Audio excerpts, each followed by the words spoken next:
social media claims, enhance the spread of accurate and verified information to dismantle false narratives, rebuild and sustain public trust in credible sources, champion media literacy and critical thinking, and ensure swift responses to deceptive content.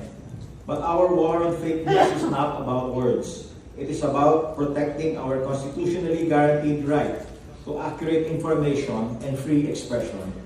It is about holding to account those who spread lies, falsehoods, fake news, and disinformation. So today, the PCO, the DOJ, and the DICT are joining forces to establish a unified framework against fake news, online disinformation, AI-generated deepfakes, and digitally altered media.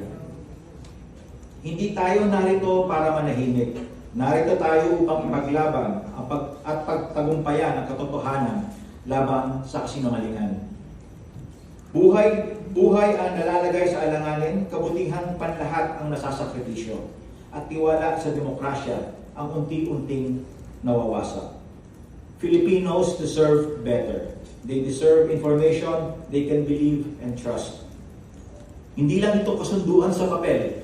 Ito ay matibay na pangako. Kailanman hindi magpapasakop ang mga Pilipino sa kasinungalingan.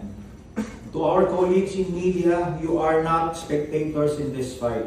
You are our most important partners.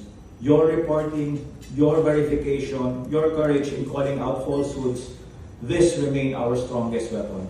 As we sign this agreement, let this be our shared promise. Hindi kasinungalingan ang susulat ng ating kinabukasan. Hindi fake news ang magdidikta ng ating kasaysayan. Thank you and good day to everyone. Like 1326 at dict.gov.ph, we empower people to report fake content. Ito po ay prinsipyo po ng digital bayanihan.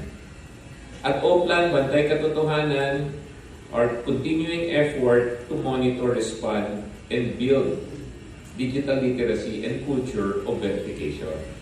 Mahalaga din pong linawin that this is not about limiting free speech. Nasabi na po rin yan ng mga butihan nating sekretary.